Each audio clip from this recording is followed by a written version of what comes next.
Hello everyone. आज के इस वीडियो में हम करेंगे वीक 1 मैथ 01 का ग्रेडेड असाइनमेंट। जिन्हें भी इसमें दिक्कत आ रही थी तो आप यहाँ से अब अपना डाउट सॉल्व कर सकते हैं। लेकिन एक बात ध्यान रखिए कि जिनका भी ग्रेडेड असाइनमेंट है वो सबका सेम नहीं होगा। मीन्स न्यूमेरिकल वैल्यू चेंज हो जाएगा बट जो कंसेप्ट रहेगा वो सेम ही रहता है। ज़्यादातर क्वेश्चंस में हो सकता है कि 2 क्वेश्चन ऊपर नीचे हो, बट ज़्यादातर क्वेश्चन सेम ही रहता है सबका। बस ये न्यूमेरिकल वैल्यू चेंज होता है। हम स्टार्ट करते हैं और आपको इसका पीडीएफ रिटन पीडीएफ मिल जाएगा डिस्क्रिप्शन बॉक्स में। Let's start. This is question number 1। तो इसमें कहा जा रहा है which of the following are irrational number. तो हमें इस चारों ऑप्शन में से बताना है कि कौन सा इरेशनल नंबर होगा। तो इरेशनल नंबर कैसा नंबर होता है? वैसा नंबर जो ऐसा दिखे जिसे हम रूट से बाहर ना निकाल पाए, जैसे √2, √3, √5, पाई, ई, ये सब होता है इरेशनल नंबर। तो हमें इन सब में से सारे ऑप्शंस को चेक करना पड़ेगा, फिर बताएंगे कि इरेशनल है कि नहीं। हम करते हैं चेक।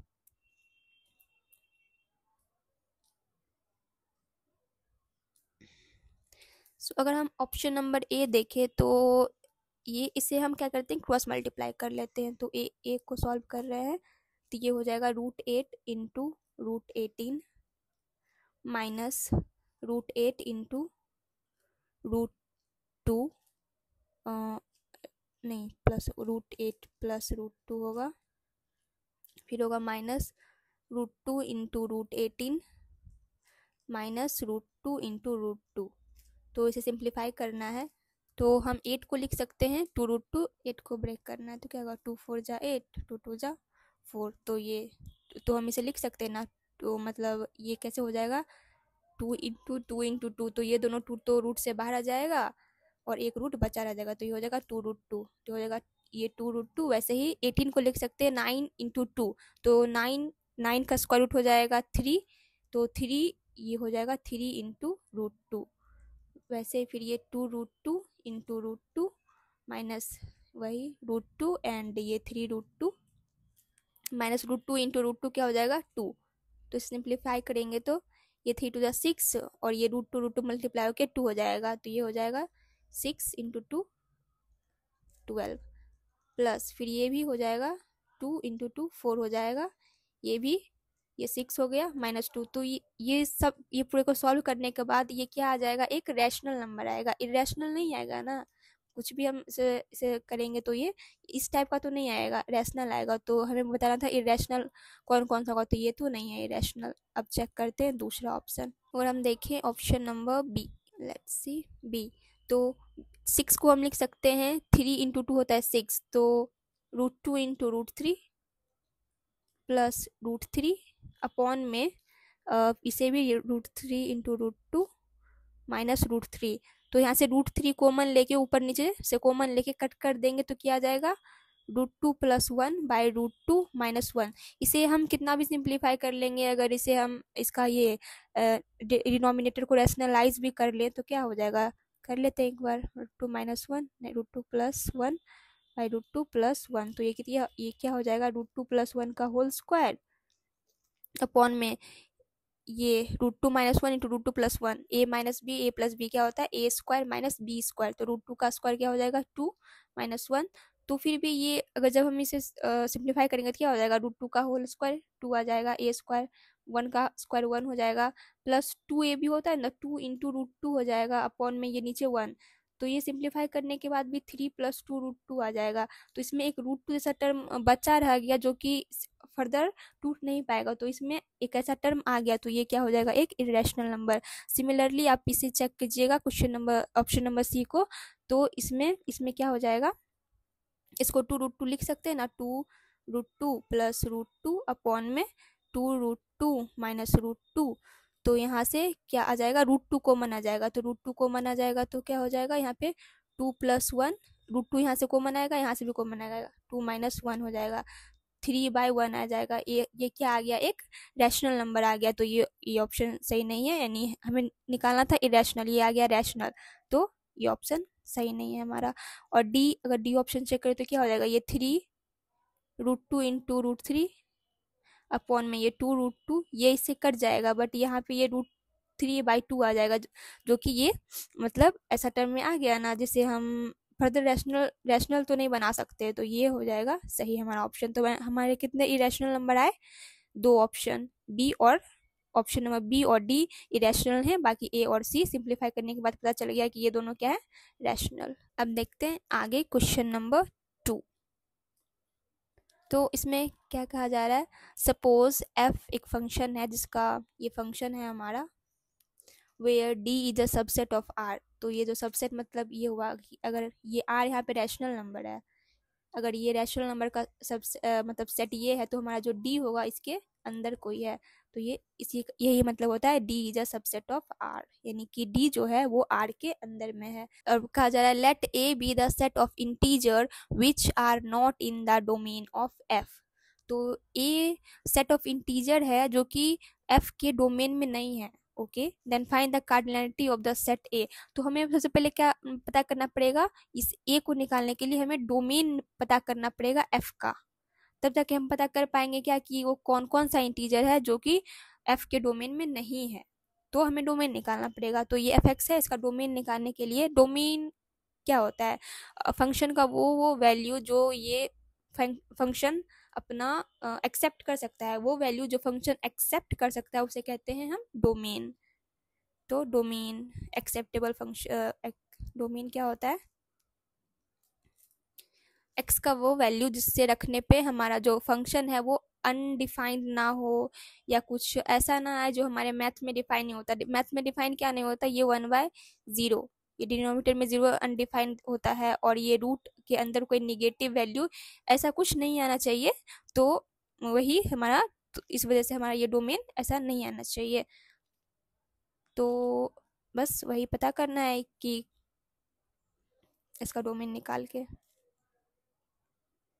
ओके,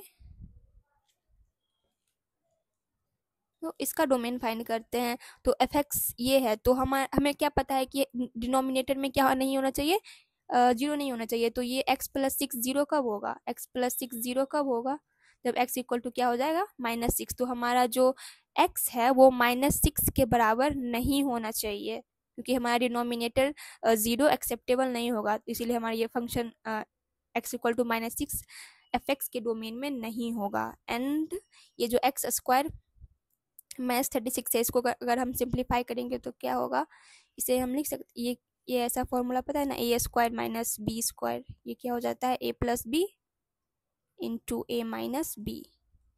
इससे ये x² है माइनस ये 6 का स्क्वायर है, 6×6 = 36। तो इसे हम लिख सकते हैं ना कि x+6 इंटू x-6 का रूट नीचे क्या है, ये x+6 है। तो अगर इसे सिंप्लीफाई करेंगे तो ये एक नंबर है, जैसे कि 2 है, 2 को लिख सकते हैं ना √2 इंटू √2। तो वैसे ये x+6 ऐसे हम लिख सकते हैं √x+6 इंटू √x+6। तो लिख ही देते हैं यहाँ पे x+6 इंटू ये √x-6 है, इस दोनों के रूट को हम अलग अलग कर लिए। यहाँ पे ये हो जाएगा x+6 इंटू √x+6। तो ये कट जाएगा, तो हमारा क्या आ जाएगा, √x-6/x+6। अभी भी हमारे जो डिनोमिनेटर में वो क्या नहीं होना चाहिए, जीरो नहीं होना चाहिए। जीरो कब होगा, जब x इक्वल टू क्या हो जाएगा, -6 हो जाएगा। तो अब हमें ये बताना है कि ये जो रूट के अंदर है ना वो नेगेटिव नहीं होना चाहिए। तो नेगेटिव नहीं होना चाहिए तो पॉजिटिव नंबर हो सकता है। तो ये पॉजिटिव कब होगा, तो ये अगर ये कुछ ऐसा है,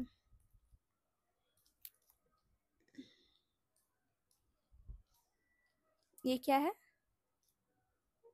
ये पॉजिटिव कब होगा, जब हमारा क्या हो, न्यूमरेटर भी पॉजिटिव हो, और मतलब इस रूट के अंदर हमें पॉजिटिव वैल्यू चाहिए। तो पॉजिटिव वैल्यू कब आएगा, जब न्यूमरेटर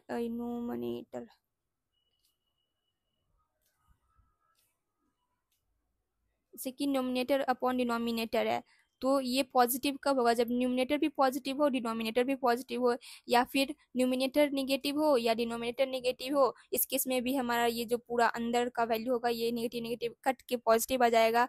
बट अगर एक पॉजिटिव होता है ऊपर पॉजिटिव, अगर ऊपर पॉजिटिव होता है ये नीचे नेगेटिव होता है, तो उस केस में क्या हो जाएगा, हमारा ये पूरा वैल्यू निगेटिव हो जाएगा, या फिर निगेटिव ऊपर पॉजिटिव, ऐसे फिर भी हमारा क्या हो जाएगा, ये निगेटिव हो जाएगा। तो हम हमारे पास कितना केस आया, 2 case.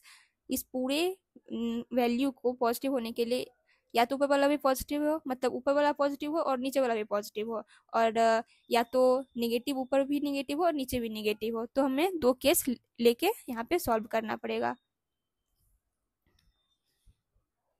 So case 1 both positive, both numerator and denominator क्या है, पॉजिटिव। तो पॉजिटिव होने के लिए x माइनस 6 ग्रेटर देन 0 होना चाहिए और x प्लस 6 भी ग्रेटर देन 0 होना चाहिए, और नहीं दोनों कोई पॉजिटिव होना है तो एंड होगा। तो x इज ग्रेटर देन 6 और इक्वल टू भी 6 हो सकता है। ऊपर में 0 एक्सेप्टेबल है, नीचे नहीं acceptable. x is greater than minus 6, ये हमारा आया केस 1। केस 1 क्या कह रहा है, हम इसे यहाँ पे बनाए तो ये -6 है और ये 6 है, तो ये बोल रहा है कि x जो है वो -6 से बड़ा होना चाहिए, -6 से बड़ा होना चाहिए। ओके, और ये बोल रहा है कि x जो है वो 6 से बड़ा होना चाहिए, 6 से बड़ा, और 6 भी इंक्लूडेड है। तो हमारा जो ये और ये दोनों ही, मतलब ये दोनों ही राजी होने चाहिए, यानी ऊपर भी वाला भी पॉजिटिव और नीचे वाला भी पॉजिटिव। तो दोनों का इंटरसेक्शन वाला रीजन क्या है, यहाँ पे। तो हमारा यहाँ पे जो x का वैल्यू आ गया वो आ गया, आगे लिख देते हैं, हो गया हमारा x बिलोंग टू 6 से इन्फिनिटी। ये क्या था, केस 1। अब केस 2 देखते हैं। तो केस 2 क्या था, बोथ निगेटिव, बोथ निगेटिव। तो बोथ निगेटिव क्या है हमारा, ये expression root under x plus 6। तो हमारा एक्सप्रेशन है root under x plus 6 by नहीं x माइनस 6 है, रूट अंडर x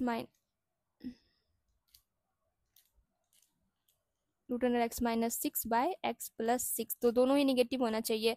तो x माइनस 6 भी less than 0 and x plus 6 भी less than 0, less than equal to 0। तो x is less than 6 and x is less than -6। इसे हम diagram बनाए इसका, तो ये है -6, ये है 6, यहाँ पे सही बनाए ना, ओके। तो यहाँ बोल रहा है 6 से छोटा होना चाहिए, -6 से छोटा, इसके इक्वल नहीं, एंड ये 6। तो हमारा यहाँ पे x बिलोंग किया है, x बिलोंग टू -इन्फिनिटी से ये 6 यहाँ पे एक्सक्लूडेड है, ओ -6, सॉरी -6। ओके, तो हमें क्या करना है, इस मतलब ये दोनों ही केस है, केस 1 एंड केस 2 दोनों ही वैलिड है, या तो ये दोनों पॉजिटिव हो जाए या तो ये दोनों नेगेटिव हो जाए, दोनों ही केस में हमारा चलेगा। तो इस केस में हम क्या लेंगे, फाइनल आंसर जो बनेगा वो दोनों का यूनियन होगा। Let me write down. तो फाइनल आंसर क्या होगा, case 1 union case 2, case 1 union case 2। तो केस 1 क्या कह रहा है कि x बिलोंग करेगा एक्स नहीं, यहीं पे मैंने लिखा था, हाँ। दोनों को अगर हम मिलाएंगे तो क्या आ जाएगा, -इन्फिनिटी यूनियन 6 से infinity.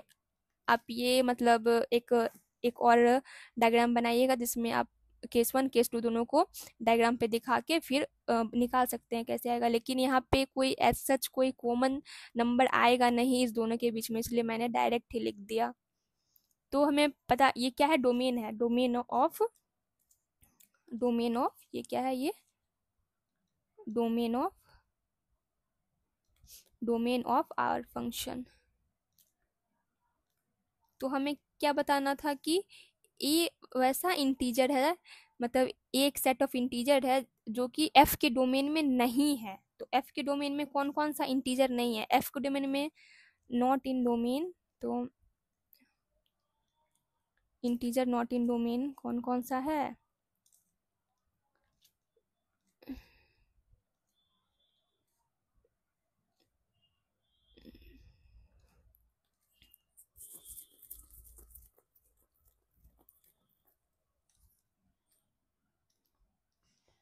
Integer not in domain, कौन कौन सा इंटीजर डोमेन में नहीं है? एक तो -6 नहीं है, फिर -5, -4, -3, -2, -1, 0, 1, 2, 3, 4, 5, बस यहीं तक, और 6 तो इंक्लूडेड है ना। तो ये टोटल कितना है? ये क्या है? 1, 2, 3, 4, 5, 6, 7, 8, 9, 10, 11, 12 इंटीजर्स है। 12 इंटीजर, बस यही था। ए का वैल्यू क्या है? 12, यही बताना था। अब देखते हैं क्वेश्चन नंबर 3। तो क्वेश्चन नंबर 3 क्या कह रहा है? कंसीडर द सेट एस, एक सेट है S, S A belongs to N, natural number है। और मतलब अगर आपने क्लास किया तो आपको पता होगा कि जो इसमें जो आईटी मद्रास का जो सिलेबस है उसमें नेचुरल नंबर में 0 को भी इंक्लूड किया जाता है। तो अगर हम एस का वैल्यू लिखे तो क्या क्या हो जाएगा? एस का वैल्यू होगा 0, 1, 2, 3 से लेके 21 तक। And let R1 and R2 be relation from S to S defined as R1. Okay, R1 है y equal to 3x and R2 है y equal to X square. तो हमें कार्डिनलिटी बताना है R1 R2 को। तो पहले हम क्या करते हैं? R1 निकालते हैं, देन R2 पता करेंगे। ठीक है, तो R1 क्या कह रहा है? R1 है y इक्वल टू 3x, और जो R1 R2 है वो एस पे डिफाइंड है, यानी कि जो भी वैल्यूज होगा R1 R2 का वो एस एस जो सेट है इसमें से ही लिया जाएगा। एस से बाहर वाला जो एलिमेंट होगा वो नहीं इंक्लूडेड होगा R1 में। बताते हैं कैसे। तो अगर हम x की जगह पे 0 लें तो हमारा y क्या आ जाएगा? 0। अगर हम x की जगह पे 1 लें तो y क्या आ जाएगा? 3। वैसे x की जगह पे अगर हम 3 लेंगे तो y क्या आ जाएगा? 3 3 जा 9। सिमिलरली जब हम x की जगह पे 8 ले लेंगे तो y क्या आ जाएगा हमारा? 24। तो क्या ये इंक्लूडेड होगा? अगर हम देखें तो जो हमारा R1 में जितना भी वैल्यू होगा वो S से होना चाहिए, पर S में क्या 24 है? नहीं है, 21 तक ही है, तो हमारा ये वाला इंक्लूडेड नहीं होगा। तो x इक्वल टू 7 लेंगे। अगर हम x इक्वल टू 7 लेंगे तो हमारा y क्या आ जाएगा? 21। बस यहीं तक ये R1 हमारा होगा। तो R1 में इतने एलिमेंट हैं। R2 का अगर हम देखें तो R2 है y equal to X square. तो अगर हम x की जगह 0 रखेंगे तो y भी 0 आएगा। फिर अगर हम x की जगह पे 1 रखेंगे तो y भी 1 आएगा। x की जगह पे 2 रखेंगे तो y आ जाएगा 4। वैसे ही चलते चलते चलते चलते 3 रखेंगे तो आ जाएगा 9, 4 रखेंगे तो 16, 5 रखेंगे तो 25। क्या ये होगा? देखिए यहाँ पे, तो यहाँ पे क्या आ गया? 25, लेकिन 25 हमारे एस में तो है ही नहीं। तो ये मतलब ये वाला जो एलिमेंट होगा ये इसमें नहीं होगा। तो हमारा R1 में जितने भी एलिमेंट्स होंगे ये हैं। ओके, तो हमारा R1 सेट, R2 सेट क्या है? इसमें 3 2 5 एलिमेंट्स हैं। अगर हम R1 देखें तो R1 में कितने हैं? R1 में हैं 0 0 1 3, फिर वैसे ही होगा 2 और 6 होगा। चलते चलते चलते 7 और 21। कितने कितने एलिमेंट हैं? 7 0 8 एलिमेंट्स हैं, 8 एलिमेंट हैं यहाँ पे। कैसे काउंट किए हम?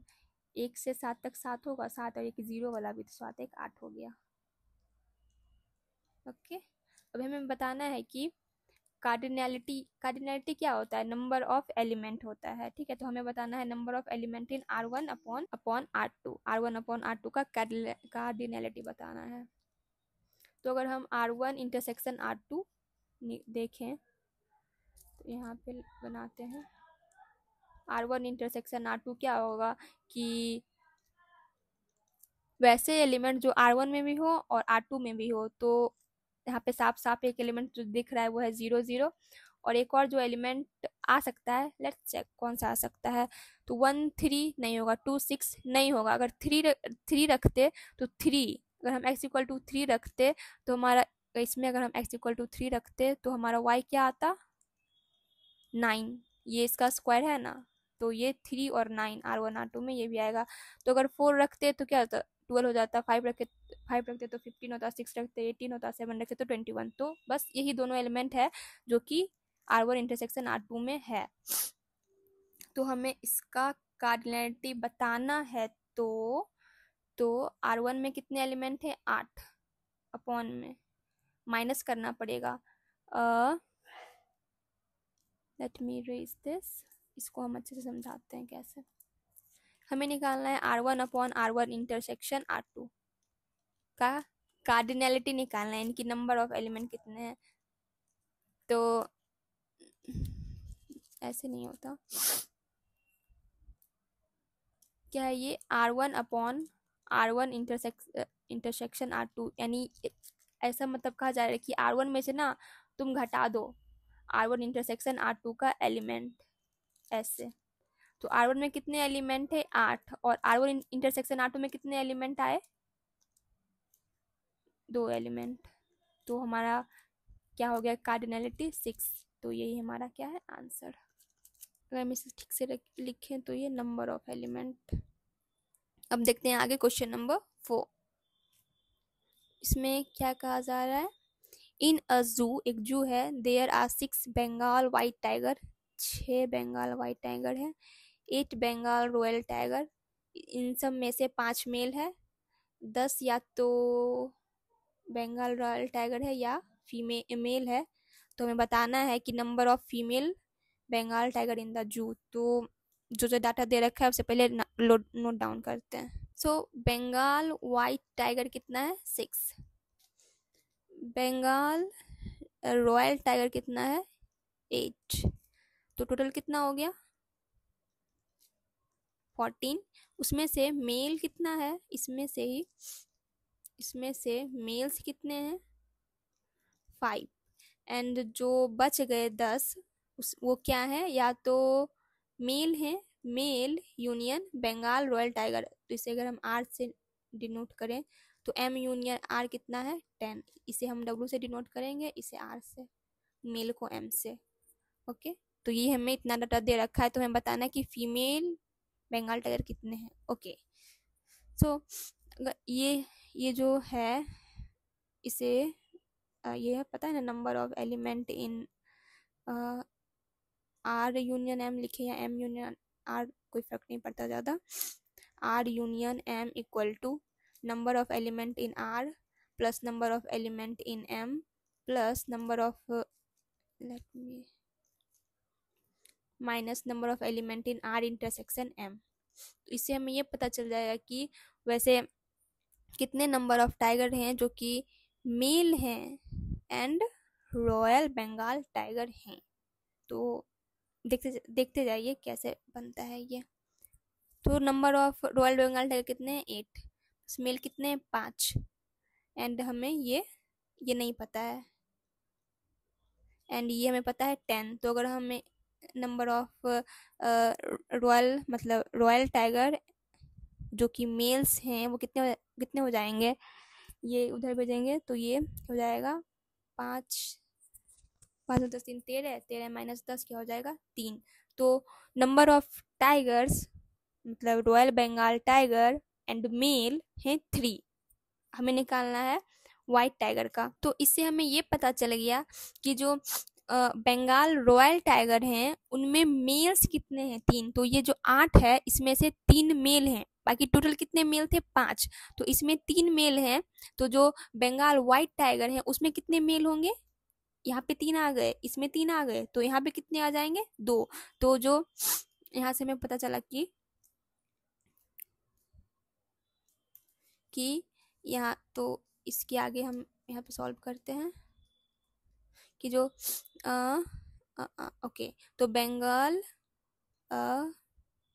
अच्छा मेल ना, ओके, तो इसे डब्ल्यू से डब्ल्यू इंटरसेक्शन एम, यानी कि नंबर ऑफ टाइगर जो कि मेल हैं एंड बंगाल वाइट टाइगर में वो कितने हो जाएंगे 2। ये बात समझ में आई ना, क्योंकि जो ये बंगाल रॉयल टाइगर थे वो कितने 8, बस इससे मतलब नहीं है, मेल कितने टोटल मेल टाइगर थे वो थे 5, इसमें से हमें पता ये चल गया कि जो रॉयल बंगाल टाइगर है और मेल हैं यानी कि इस कैटेगरी में जो है वो 3 है, तो जो बचेगा 2 वो कौन सी कैटेगरी में होगा बंगाल व्हाइट टाइगर में, और वो जो होंगे वो मेल होंगे। तो ये मेल हमें पता चल गया कितने हैं, तो इसमें फीमेल कितना आ जाएगा, फीमेल फीमेल हो जाएगा 6 - 2 यानी कि 4। तो यही आंसर था हमारा। आई होप आपको ये क्वेश्चन समझ में आया होगा। अगर नहीं आया है तो आप एक बार रिवाइंड करके इसे देखिएगा, आपको जरूर समझ में आ जाएगा। और नहीं आता है तो आप कमेंट बॉक्स में पूछ लीजिएगा। अब है क्वेश्चन नंबर 5। तो इसमें क्या कहा जा रहा है, कंसीडर द रिलेशन। एक रिलेशन है R X minus Y equal to 0, यानी हम इसे लिख सकते हैं X equal to Y, subset है आर क्रॉस आर का on the set R, R यानी कि रेशनल नंबर। तो हमें बताना है कि कौन सा सही है, कौन सा ऑप्शन सही है। तो ये ट्रांजिटिव होगा, रिफ्लेक्सिव, सिमेट्रिक और ये फंक्शन। ओके, तो सबसे पहले हम चेक करते हैं क्या कि रिफ्लेक्सिव रिलेशन है कि नहीं। तो रिफ्लेक्सिव रिलेशन क्या होता है, रिफ्लेक्सिव रिफ्लेक्सिव रिफ्लेक्सिव कि ए कॉमा ए हमारे आर को बिलोंग करना चाहिए। तो अगर x minus Y equal to 0 है तो x minus X equal to 0 होगा। हाँ ये होगा, यानी कि रिफ्लेक्सिव रिलेशन तो है। अब देखते हैं सिमेट्रिक। सिमेट्रिक क्या करता है कि अगर a कोमा बी बिलोंग कर रहा है r को, तो b कोमा ए भी हमारे r को बिलोंग करना चाहिए। यानी कि अगर x माइनस वाई 0 है तो y माइनस एक्स 0 होगा क्या, लेट्स सी। तो y माइनस एक्स 0 होगा, ऐसा होगा, ये प्रूफ करना है। तो अगर हम यहाँ पे x कॉमन लेने तो क्या हो जाएगा, x minus Y equal to 0। ये -1 है, उधर कर देंगे तो x minus Y equal to 0 ही हो जाएगा। ये क्या हो जाएगा, 0/-1 हो जाएगा। यहाँ पे कुछ नहीं तो -1 है, तो 0/-1 तो क्या हो जाएगा, x minus Y equal to 0 minus 0 क्या होता है, 0 ही होता है। तो ये सिमेट्रिक भी है, सिमेट्रिक भी है, रिफ्लेक्सिव भी है। एंड ट्रांजिटिव देखे तो यहाँ से भी समझ सकते हैं, अगर x इक्वल टू वाई है और y इक्वल टू जेड है तो ये तीनों आपस में बराबर हो जाता था, x equal to Y equal to z. ओ, इसे मैंने समझाया नहीं। अगर a कोमा बी बिलोंग कर रहा है r को and b comma C belong कर रहा है r को, तो इट इम्प्लाइज कि हमारा a कोमा सी भी हमारे r को बिलोंग करना चाहिए। तो अगर x इक्वल टू वाई है, y इक्वल टू जेड है, तो ये तीनों आपस में बराबर हो जाता है, x equal to Y equal to Z. यहाँ से ये आ जाएगा x इक्वल टू जेड। तो ये क्या है, ट्रांजिटिव भी है, रिफ्लेक्सिव भी है, सिमेट्रिक भी है एंड ट्रांजिटिव भी है। अगर ये तीनों चीज होता है तो वो क्या होता है, एक इक्विवेलेंस रिलेशन होता है। यहाँ लिखा है कि नॉट इक्विवेलेंस, तो ये गलत हो जाएगा, यहाँ नॉट लिखा था ना। और फंक्शन बताना है, फंक्शन है कि नहीं। तो अब यहाँ बताना है कि आर एक फंक्शन है या नहीं। तो फंक्शन के बारे में मैंने यहाँ पे लिख दिया है कि फंक्शन वो होता है जिसका each input has exactly one output. मतलब एक एक्स के लिए एक ही वाई होना चाहिए, ऐसा। एक एक्स के लिए एक ही वाई होना चाहिए, बट इसका उल्टा ट्रू हो सकता है। देखते हैं यहाँ पे एग्जाम्पल से। जैसे कि ये है, ये एक मतलब एक सेट है ए, ये है बी, ये सेट है ए एंड ये बी। तो यहाँ पे जो 1 है वो p से कनेक्टेड है, 2 q से, 3 भी q से एंड r यहाँ पे डिस्कनेक्टेड है, मतलब किसी से कनेक्टेड नहीं है। तो यहाँ पे जो अगर हम डिफिनेशन से देखें तो ईच इनपुट, हर एक इनपुट जो है 1 2 3 उसका एग्जैक्टली एक आउटपुट तो है। 1 का आउटपुट p है, 2 का आउटपुट q है, 3 का आउटपुट भी q है। तो एक इनपुट का यहाँ पे एग्जैक्टली एक आउटपुट है, इसीलिए क्या एक फंक्शन है। बट अगर हम इधर देखें तो यहाँ पे 1 का आउटपुट क्या है, p, 2 का आउटपुट क्या है, p, 2 का आउटपुट क्या है, q, 3 का आउटपुट क्या है, r।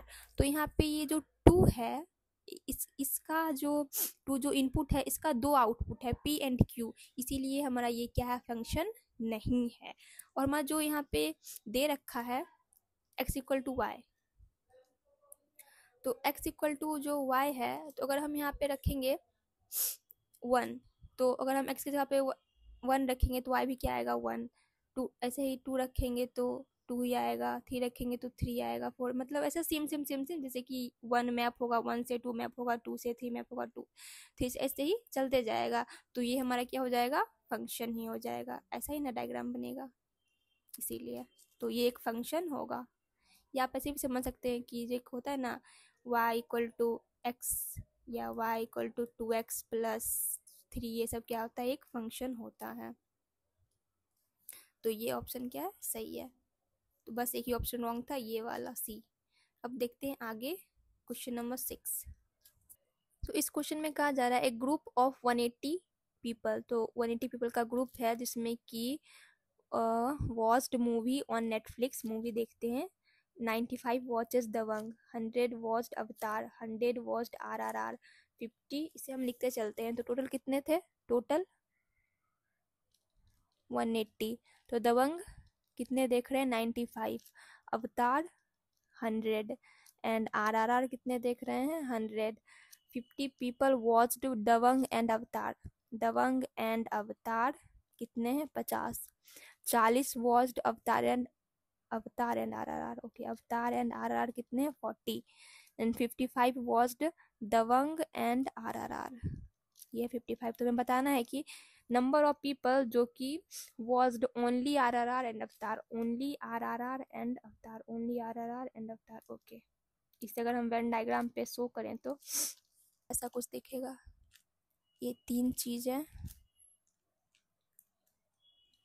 अच्छा से नहीं बना ये हो जाएगा दबंग, ये RRR एंड ये अवतार।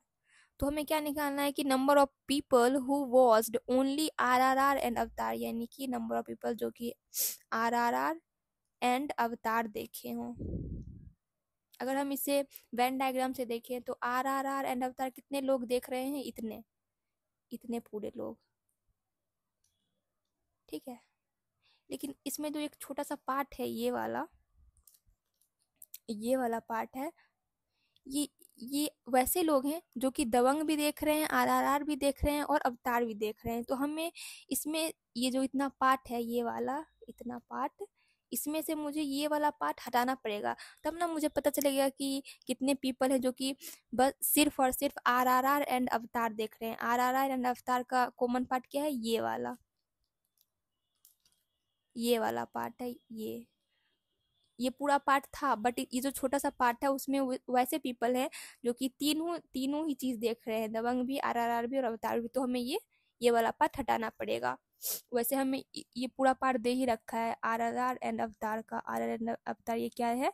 ये पूरा इंटरसेक्शन 40 है। तो मुझे इसमें से ये वाला छोटा सा पार्ट घटाना पड़ेगा। तो ये कैसे कर सकते हैं हम? तो एक फॉर्मूला तो आपने पढ़ा होगा, नहीं पढ़ा है तो मैं बता देती हूँ यहाँ पे कि जो टोटल होता है, टोटल, ये पूरा एक टोटल सेट है ना, तो नंबर इसे थोड़ा छोटा कर देते हैं।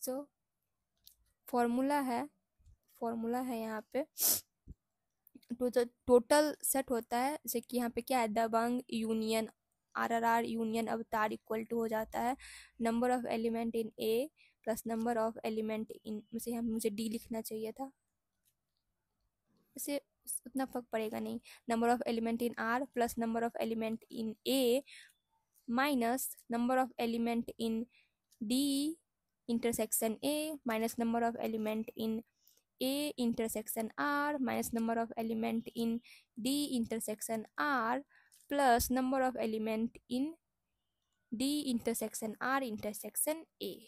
ओके, तो ये जो एक एक था उसका समेशन, फिर जो डबल डबल में आया उसका क्या है, क्या करना है, डिफरेंस लेना है, प्लस जो फिर तीनों में आएगा उसका प्लस करना है। तो जनरली इसे फॉर्मूला पे काम हो जाता है हमारा।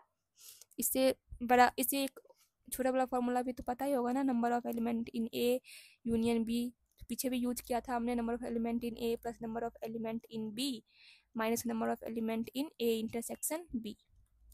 नहीं याद है ये सब तो आप इसे लिखते चलिएगा, आगे भी मतलब यूज पड़ेगा एंड आगे भी शायद बताया जाएगा अगर नहीं बताया गया है तो अगर हम सॉल्व करें अपने क्वेश्चन को डाटा पुट करके, तो हमें ये पूरा क्या दे रखा था, 180। तो 180 इक्वल टू, सब डाटा को पुट करते जाएंगे, +100 माइनस जो हुई है 50 माइनस 40 माइनस 55 प्लस हम इससे इस पूरे टर्म को मान लेते हैं, इस पूरे टर्म को x मान लेते हैं, प्लस x। तो जब पूरे को सॉल्व करके x सॉल्व कीजिएगा तो ये x आ जाएगा 30। इसे बस सॉल्व करना है, सिंपल है, कैलकुलेटर से भी कर सकते हैं। तो x हमारा आ जाएगा 30। मीन्स वैसे लोग जो कि दबंग भी देख रहे हैं, RRR भी देख रहे हैं और अवतार, तीनों ही मूवी देख रहे हैं, वो है 30। और हमें क्या निकालना था, नंबर और जो सिर्फ देख रहे हैं RRR एंड अवतार। तो RRR एंड अवतार कितने, 40। अगर हम यहाँ पे देखें RRR एंड अवतार के कितने लोग हैं, 40। उसमें से हमें जो मिला है, जो कि तीनों ही चीज देख रहे हैं, RRR भी देख रहे हैं, अवतार भी देख रहे हैं, दबंग भी देख रहे हैं, वो है 30। तो हमें क्या करना पड़ेगा, हमारा आंसर कैसे आएगा, 40 में से 30 घटा देंगे तो जो 10 पीपल हैं वो सिर्फ देख रहे हैं RRR एंड अवतार, वो दबंग नहीं देख रहे हैं। बस यही निकालना था, इस पूरे में से ये छोटा सा पार्ट को घटाना था, जो कि 30 था तो मैंने घटा दिया, तो आ गया आंसर 10। अब देखते हैं आगे क्वेश्चन नंबर 7। तो इस क्वेश्चन को अगर हम पढ़ें, आप पॉज करके पहले रीड आउट कर लीजिएगा। तो इसमें कहा जा रहा है कि महेश हैज 4 सन्स, ठीक है, Shubh, Ravi, Mahendra, Rajat. Okay, Shubh has 2 sons, Yashubh and Navratna, and वही है ना, हाँ, Ravi has 2 sons named Rathi and Rakesh. This family tree is shown in the figure, ठीक है, ये फैमिली ट्री है। महेश का सन है शुभ, रवि, महेंद्र, रजत। शुभ का 2 सन है, यशुभ और नवरत्न, रवि का Rathi and Rakesh. Okay, let us define 2 relation. 2 relation है R and S on the set M। M क्या है, M है यहाँ पे महेश, आई थिंक, हाँ, M महेश पे दो सेट डिफाइन, रिलेशन डिफाइन किए गए हैं R एंड S।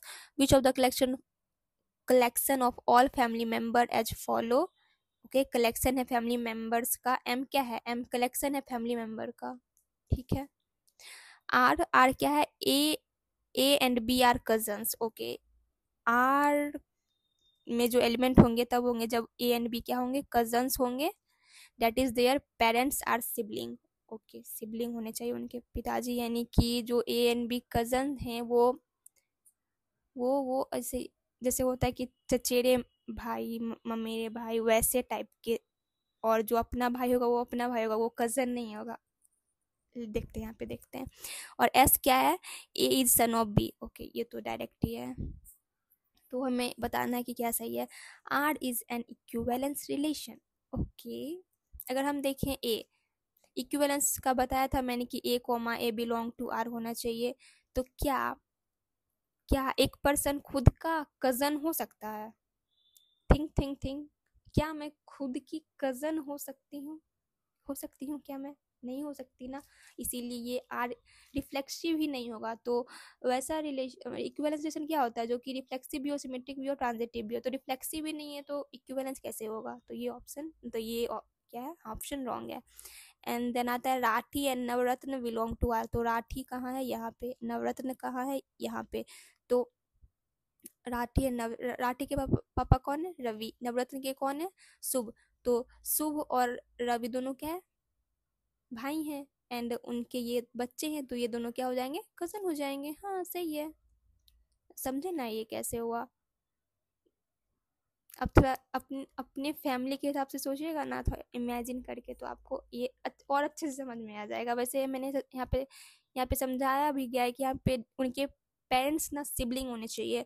तो नवरत्न के जो पेरेंट है वो शुभ है, राठी के रवि हैं। तो ये दोनों के आपस में भाई हैं, क्योंकि ये दोनों ही महेश के बच्चे हैं। महेश के 4 बच्चे हैं, शुभ, रवि। उनमें से ये शुभ और रवि क्या है, मतलब भाई होंगे, और उनके बच्चे हैं, तो ये दोनों तो कजन ही हो जाएंगे ना। और अगर हम आगे देखें, S is an equivalence relation. Okay, A is son of B।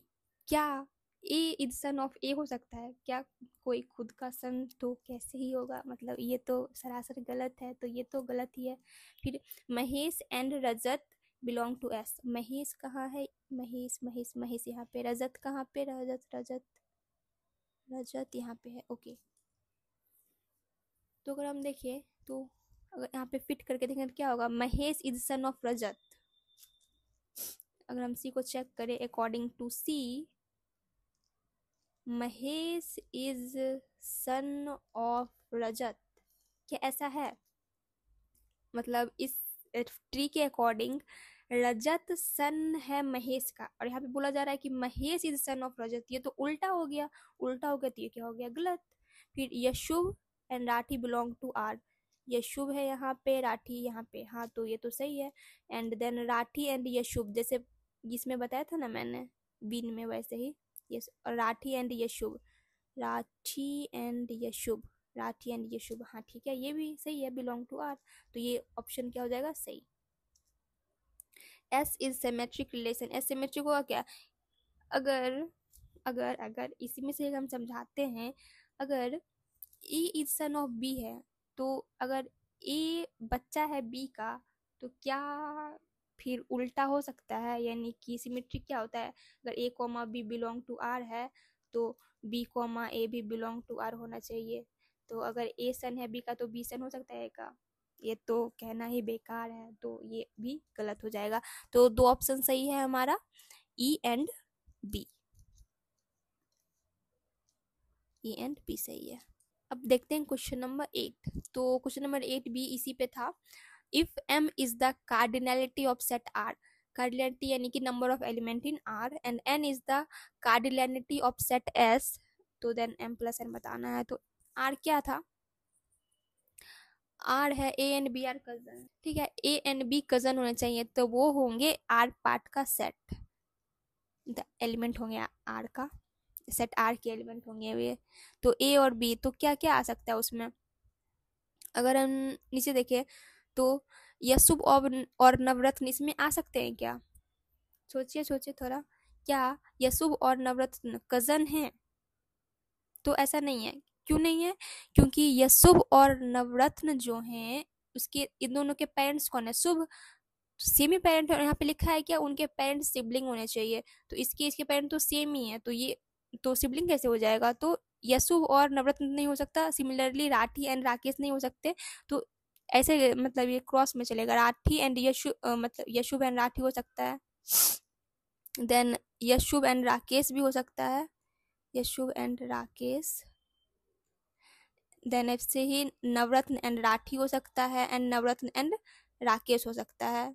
और वैसे यहाँ पे शुभ और रवि हो सकता है क्या, बताइए बताइए, शुभ एंड रवि होगा कभी, शुभ एंड रवि के जो पेरेंट्स है वो महेश है, यहाँ लिखा है पेरेंट्स आर सिबलिंग, तो ये इसमें से कोई ऊपर वाले में से केस बनेगा ही नहीं, जो बनेगा ये नीचे में केस बनेगा, यशुभ राठी भी क्रॉस में, यशुभ राठी, यशुभ राकेश, नवरत्न राठी, नवरत्न राकेश, और उसी को अगर हम मतलब ऐसे उल्टा करके लिख लेंगे तो क्या हो जाएगा, आर वाई हो जाएगा, फिर राकेश एंड यशुभ, तो ये टोटल कितना आ गया हमारे, 8 एलिमेंट हो गए, 8 एलिमेंट हो गए, तो ये हमारे क्या हो गए m, और n क्या है, a is son of b, a क्या होना चाहिए, सन होना चाहिए b का, तो सन ऑफ b, तो अगर हम सन काउंट करें कितने होंगे, तो यहाँ पे यशुभ है, यशुभ इज सन ऑफ शुभ, तो 1, नवरत्न इज सन ऑफ शुभ 2, वैसे ही 3, यहाँ पे ये 4, और यहाँ पे शुभ इज सन ऑफ राकेश, तो 5,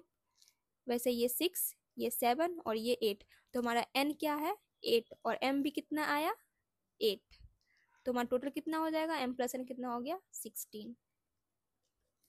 बस इसमें थोड़ा सा ये सावधानी रखना था कि शायद कोई समझ ले क्या कि कजन में हम यशुभ और नवरत्न को भी काउंट कर लें, बट वो कजन नहीं होंगे, वो भाई होंगे, अपने भाई हो जाएंगे। ओके, देन बढ़ते हैं हम क्वेश्चन नंबर 9 पे। तो क्वेश्चन नंबर 9 में क्या कहा जा रहा है, suppose f1x and f2x are function defined on domain d1 subset of r, d2 subset of r, r यानी कि यहाँ पे रेशनल नंबर है respectively, and codomain r subset of, okay codomain क्या होता है, अगर किसी को नहीं पता है तो मैं बता देती हूँ, ये होता है जैसे कि कोई फंक्शन, अगर हमारा कोई फंक्शन है वो डिफाइंड है डी से आर में, तो ये जो होता है वो डोमेन होता है,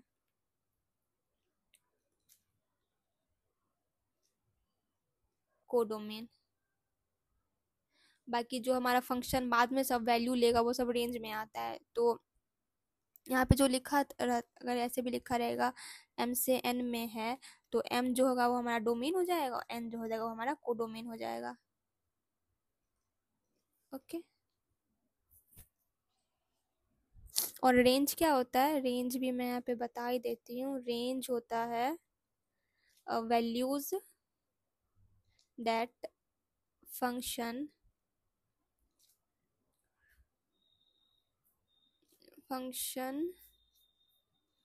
कैरी।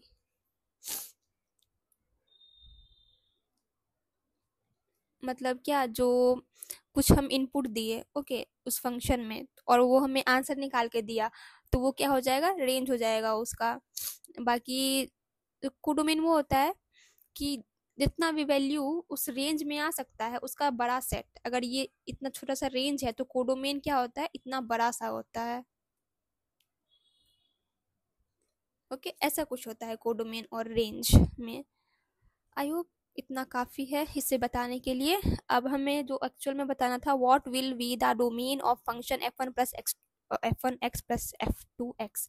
और f1 का जो डोमेन है d1 है, f2 का d2 है। ओके तो अगर हम कुछ भी करें, यहाँ पे हम लिख देते हैं एडिशन, मल्टीप्लिकेशन, सब्सट्रैक्शन या फिर डिवीजन, कुछ भी करें, वी डू इंटरसेक्शन यानी ये इंटरसेक्शन ऑफ डोमेन। हम कोई भी ऑपरेशन परफॉर्म करते हैं उसमें हम दो फंक्शन का क्या करते हैं, इंटरसेक्शन, दो फंक्शन के डोमेन का इंटरसेक्शन लेते हैं। इसमें भी हम क्या कर रहे हैं, यहाँ पे एडिशन कर रहे हैं f1 और f2 का, तो हम इसके डोमेन का क्या करेंगे, इंटरसेक्शन करेंगे। यही था डी, ये याद रखिए। कुछ भी करते हैं एडिशन, मल्टीप्लिकेशन, सब्ट्रैक्शन, डिवीजन, उसमें हम इंटरसेक्शन नहीं ले रहे होते हैं। अब है क्वेश्चन नंबर 10 और ये आखिरी क्वेश्चन है।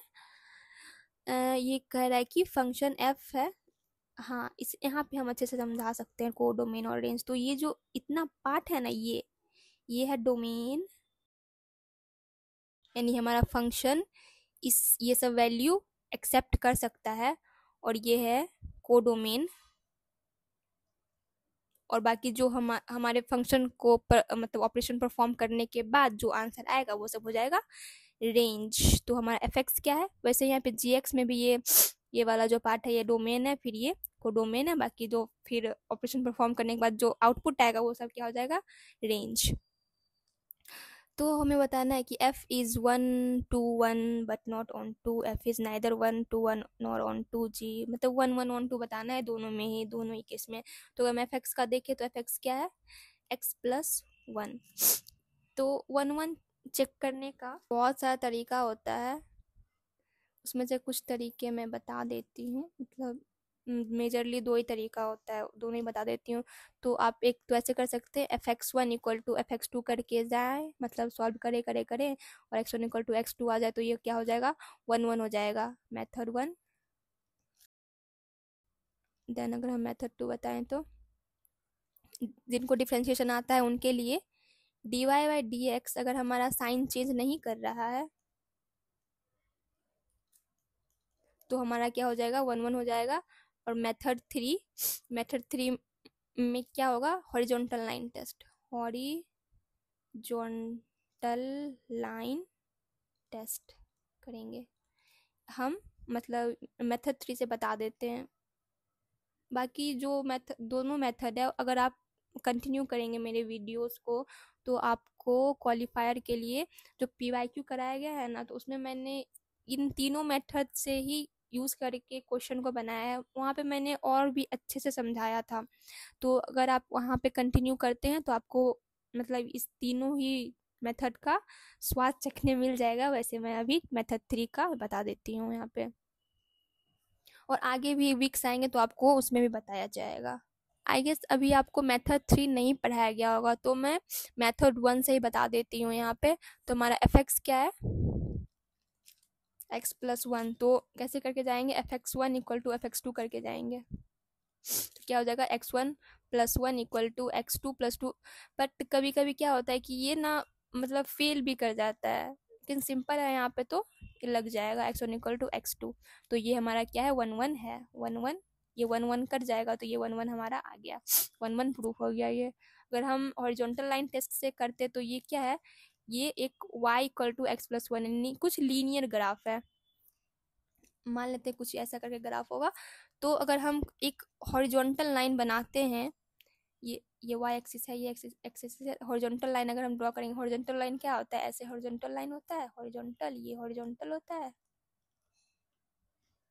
और वर्टिकल, वर्टिकल ऐसे होता है, लंबा लंबा लाइन, ये वर्टिकल होता है। तो हॉरिजॉन्टल लाइन अगर हम बनाएंगे तो हमारे ग्राफ को ना बस एक ही बार टच करेगा, कहीं भी हम बना लेंगे एक ही बार टच करेगा। तो यही होता है हॉरिजॉन्टल लाइन टेस्ट, यानी बस एक ही बार हमारे ग्राफ को वो टच करना चाहिए। तो ये भी 1 1 हो जाएगा। बाकी मेथड थी तो डिफरेंशिएशन है, मतलब बहुत लोगों को नहीं आता होगा, तो आगे वाले वीक्स में वीक 6 और या 5 में आपको पढ़ाया जाएगा डिफरेंशिएशन, और जिन्हें आता है वो अपने मतलब समझ सकते हैं। अब देखते हैं, तो F11 तो था, अब ऑन टू बताना है। ऑन टू क्या होता है, ऑन टू कोई फंक्शन ऑन टू तब होगा जब क्या हो जाए, कोडोमेन एंड कोडोमेन रेंज के इक्वल हो जाए, तब वो फंक्शन ऑन टू हो जाता है। तो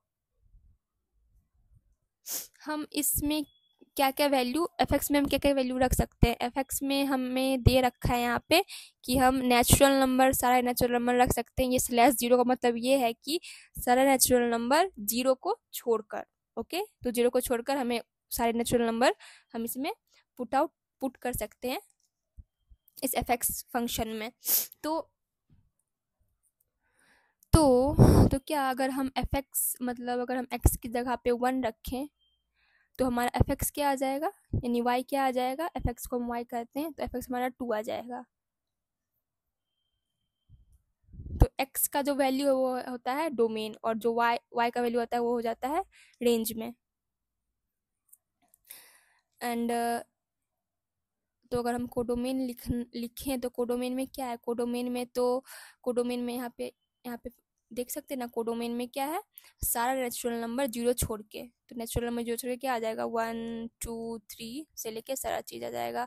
और यहाँ पे रेंज हमारा क्या आ रहा है, 1 रखेंगे तो 2 आएगा, x2 रखेंगे तो y हमारा 3 आ जाएगा। तो हमारा रेंज क्या आ रहा है, 2 आ रहा है, 3 आ रहा है, 4 कुछ भी आता जाएगा। बट ये क्या कभी 1 आएगा, 1 आएगा। 1 आने के लिए हमारा जो यहाँ पे x है वो 0 होना पड़ेगा, बट हमारे डोमेन में क्या लिखा है कि हम 0 को इंक्लूड नहीं कर सकते हैं।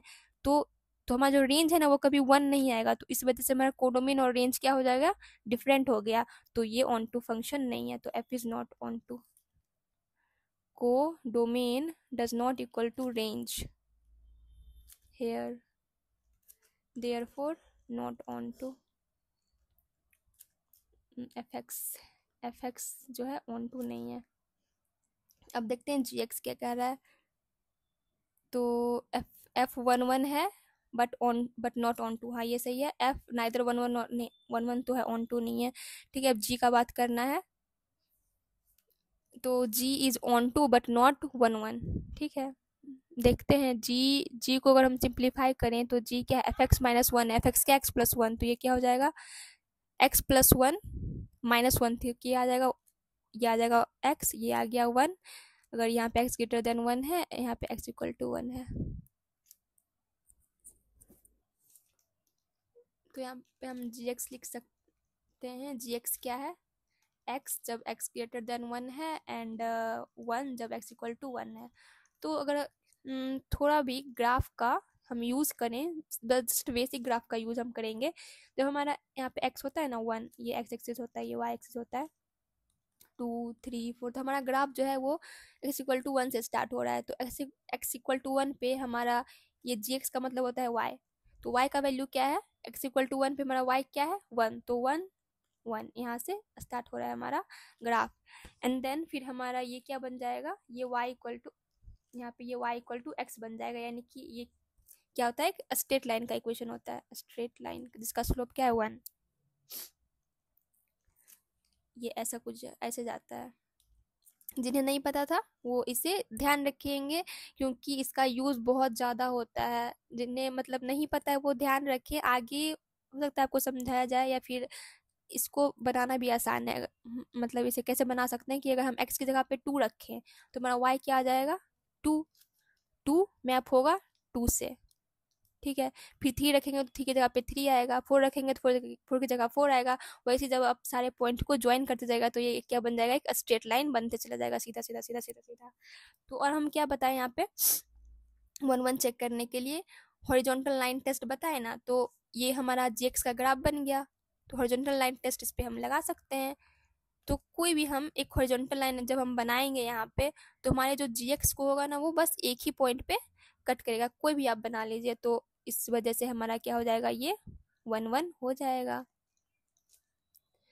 एंड फिर हमें ऑन टू बताना है। तो ऑन टू बताने के लिए अगर हम मतलब ऑन टू के लिए क्या होना चाहिए, डोमेन और रेंज इक्वल होना चाहिए।